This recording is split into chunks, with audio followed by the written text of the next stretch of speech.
मंजिल यूं ही नहीं मिलती राही को, जुनून सा जगाना पड़ता है। मंजिल यूं ही नहीं मिलती राही को, जुनून सा जगाना पड़ता है। पूछा चिड़िया से घोंसला कैसे बनता है, तो चिड़िया ने जवाब दिया, तिनका तिनका जुटाना पड़ता है, तिनका तिनका जुटाना पड़ता है। बिल्कुल सही बात है, इसमें कोई दो राय नहीं कि बूंद बूंद से तालाब भरता है। उसी तरीके से छोटे छोटे नॉलेज को एकत्र करके एक व्यक्ति महान बनता है, एक व्यक्ति महान बनता है। Welcome once again to our channel Excel English Zone. My name is Munna Kumar and you are watching Excel English Zone and now we are with a fresh content, who and interrogative sentence. जी हाँ, who and interrogative sentence. आज हम लोग जानते हैं who और what का प्रयोग इंट्रोगेटिव सेंटेंस में पास्ट टेंस में कैसे होता है, यानी कि पास्ट इंडेफिनिट में कैसे होता है।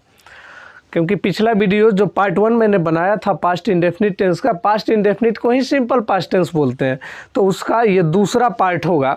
अगर आप पिछला पार्ट नहीं देखे हैं तो डिस्क्रिप्शन में लिंक मिल जाएगा, जाके आप देख सकते हैं, या फिर प्लेलिस्ट चेक करके वहाँ से भी आप वीडियोस देख सकते हैं। ये वीडियोस अति महत्वपूर्ण होने वाला है, क्योंकि कंपटीशन जो एग्जामिनेशन है, प्रतियोगी परीक्षाओं में भी ये इंग्लिश बहुत ही इंपॉर्टेंट रोल प्ले करता है, हूँ और व्हाट का। तो आइए बिना किसी देरी के हम लोग शुरू करते हैं। जैसा कि हमारा टॉपिक है हूँ एंड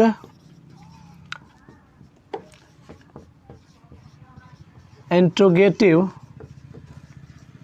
सेंटेंस, हूँ एंड इंट्रोगेटिव सेंटेंस, हूँ एंड इंट्रोगेटिव सेंटेंस। कहने का मतलब ये हुआ कि हूँ का प्रयोग, जैसा कि सबसे ऊपर लिखा हुआ है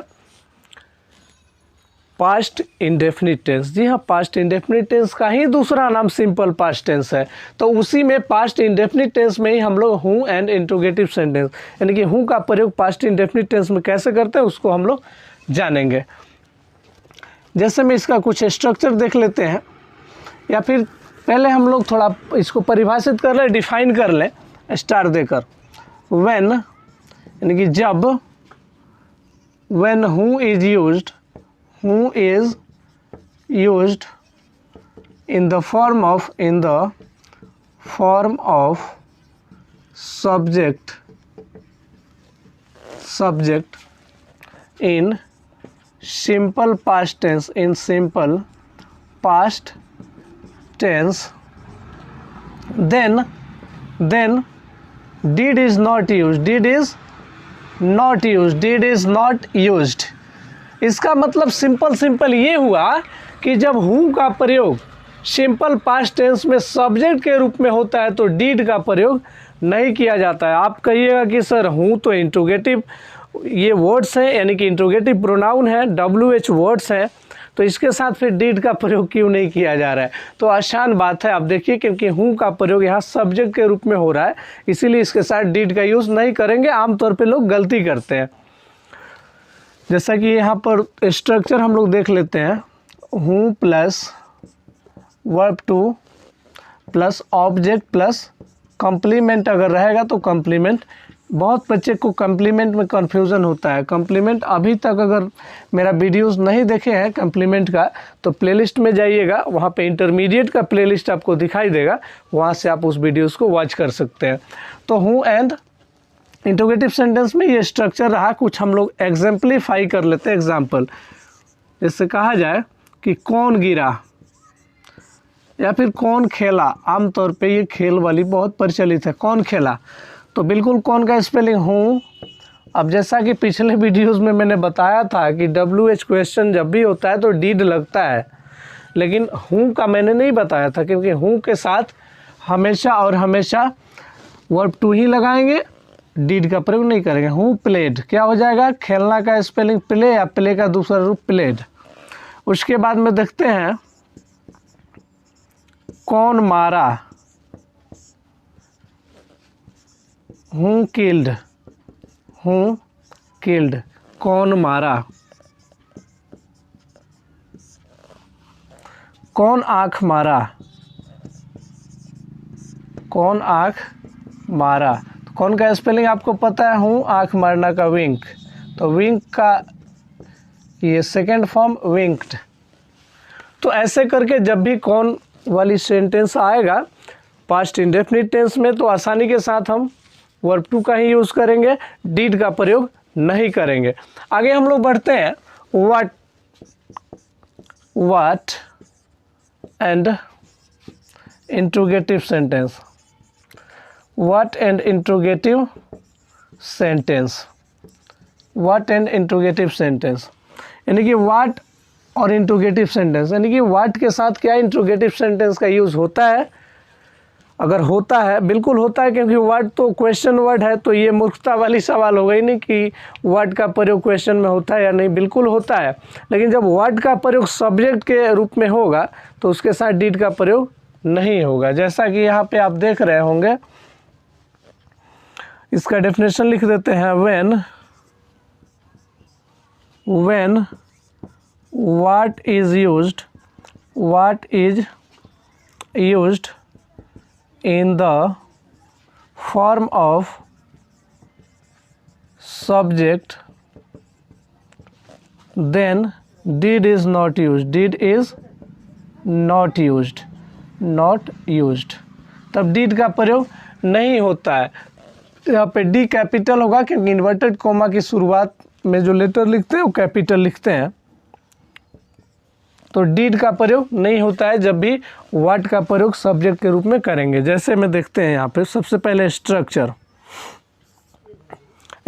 में खुद तो सब्जेक्ट व्हाट हो जाएगा, what plus verb two plus object plus complement, तो ये रही इसकी स्ट्रक्चर।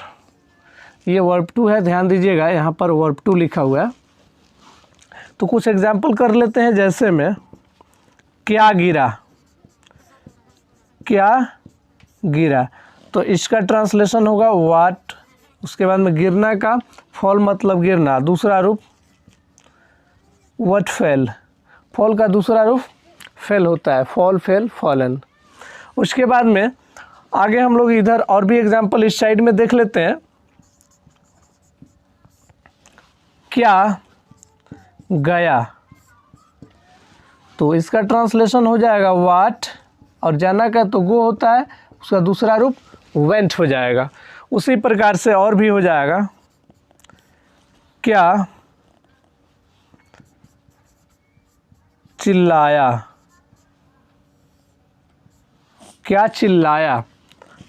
तो क्या की स्पेलिंग व्हाट, चिल्लाना का कराई तो वर्ब टू क्राइड, या वर्ड शाउटेड भी हो जाएगा। आगे देखते हैं, क्या खाया, तो इसका हो जाएगा व्हाट, ईट मतलब खाना, तो ईट का दूसरा रूप एट। तो ये कहानी है व्हाट और हूँ का, यानी कि जब भी व्हाट और हूँ का प्रयोग सब्जेक्ट के रूप में होगा सिंपल पास्ट टेंस में, ये नियम आपको सिंपल प्रेजेंट टेंस में भी पढ़ाया गया है। क्योंकि सिंपल प्रेजेंट टेंस में भी होता क्या है कि हूँ और व्हाट का प्रयोग और सब्जेक्ट में रहता है, तो उसके साथ डू और डज का प्रयोग नहीं किया जाता है। उसी तरीके से यहाँ भी डिड का प्रयोग नहीं होगा, वर्ब टू का प्रयोग होगा। तो I hope you are getting well, आप अच्छा से समझ गए होंगे, इसको नोट कर लीजिए। आगे मैं फिर से नेक्स्ट स्लाइड कर रहा हूँ। आई होप यू गॉट दिस। कभी भी इसको लिखना होता है तो वीडियोस को पॉज कीजिए। पॉज करने का मतलब ये हुआ कि वीडियोस को रोक दीजिए और रोक करके आराम से लिखिए, क्योंकि कोई जल्दीबाजी तो होती नहीं है। सो हम लोग आगे बढ़ते हैं। आगे हम लोग एक चीज़ देखते हैं, एम्फैटिक सेंटेंस। एम्फैटिक का मतलब होता है जोरदार। जैसे अभी तक हम लोगों ने पढ़ा कि मैंने खेला, जी हाँ मैंने खेला। अगर इसी चीज़ को कहा जाए मैंने ही खेला, मैंने ही खेला, जैसे कि एम्फैटिक सेंटेंस सिंपल प्रेजेंट में भी मैंने पढ़ाया है। तो इसका हेडिंग है एम्फैटिक, एम्फैटिक सेंटेंस, एम्फैटिक सेंटेंस। तो एम्फैटिक का मतलब होता है बलदायक वाक्य, जिस पर ज़्यादा जोर पड़ता है। जैसे कहा जाए कि मैं ही लिखा, मैं लिखा, तो कोई प्रॉब्लम नहीं, सिंपल हो जाएगा। कहा जाए मैं ही लिखा, यानी कि मैं ही लिखा, जोर दिया जा रहा है, यानी कि मेरे अलावा किसी ने नहीं लिखा। जैसे मैं इसका स्ट्रक्चर हम लोग देख लेते हैं। Subject plus did plus verb 1 plus object plus complement, ये हो जाएगा स्ट्रक्चर। जैसा कि कुछ एग्जाम्पल के माध्यम से हम लोग एग्जाम्पलीफाई करेंगे। मैंने ही खाया, मैंने ही खाया। अगर कहा जाता मैं खाया तो बिल्कुल सरल भाषा में था कि मैं खाया, तो आई प्लेड होता, क्या होता, सॉरी आई एट होता है, क्योंकि खाना ईट मतलब खाना, दूसरा रूप एट, तो आई एट होता। लेकिन इसका हो जाएगा आई डिड इट, क्या हो जाएगा, आई डिड इट। उसके बाद में रहेगा वह खेला, वह खेला। तो देखिए ये भी बिल्कुल सिंपल है, वह खेला। जैसे कि इसको हम लोग एक टेबल के माध्यम से देख लेते हैं यहाँ पर, अब नीचे करके। जैसे यहाँ पे सिंपल पास्ट का ये जनरल सेंटेंस बना देते हैं, यानी कि सामान्य, जनरल सेंटेंस हो गया ये। और इसी सिंपल पास्ट का इधर हम लोग देख लेते हैं इम्फैटिक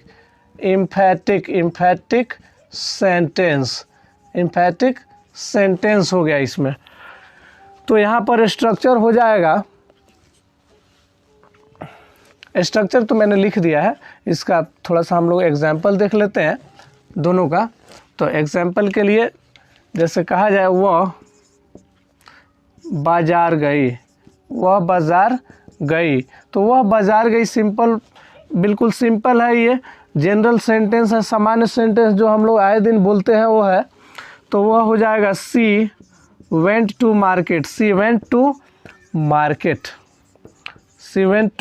मार्केट। उसके बाद में जो है, अब इसी चीज़ को हम लोग इम्फैटिक में करेंगे तो कहा जाएगा वहीं बाजार गई।